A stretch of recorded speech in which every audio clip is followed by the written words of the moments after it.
May utang sa SSS na hindi nababayaran? Gusto mo na itong isettle pero hindi alam ang process. Ang SSS ay may Conso Loan Program ngayon na pwede nyo nang i-take advantage. Ating panoorin ang video clip na ito galing sa My SSS PH. Panoorin at tapusin ang buong video para sa dagdag kaalaman. Bago tayo magpatuloy, huwag kalimutang mag-subscribe sa aking channel.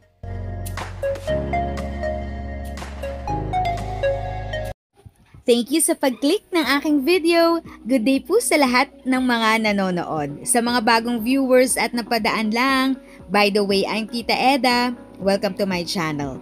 Ang channel na maghahatid sa iyo ng dagdag kaalaman tungkol sa government services, bagong mga balita at informative videos na galing sa legit na resources.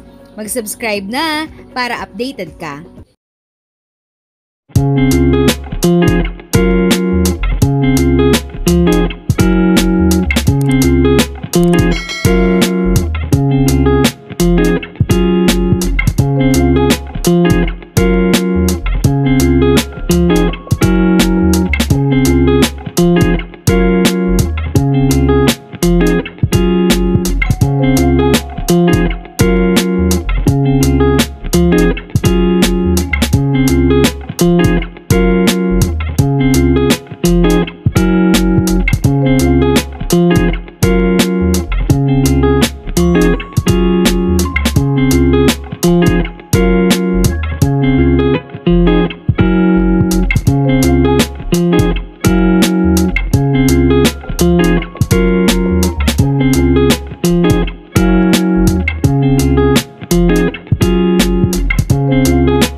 sa tingin mo, natulungan ka ng video ko na ito, nakasave ka sa oras mo, you can click yung thanks button at any amount ay malaking help sa pag-grow ng channel ko. Yan lang po muna ang aking update.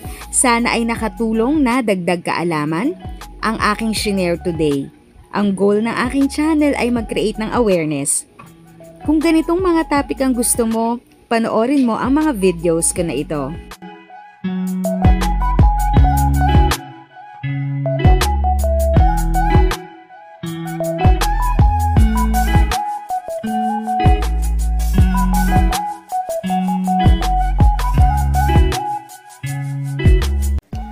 Thanks for watching! Kung may kapamilya, kaibigan o kakilala sa tingin mo ay magiging interesado sa video, please share or tag sila sa comment section. At syempre, if nagustuhan mo ang video, i-like mo na ito at subscribe ka na din. As always, feel free to write your questions, comments, and opinions respectfully. And continue to be a blessing and stay safe!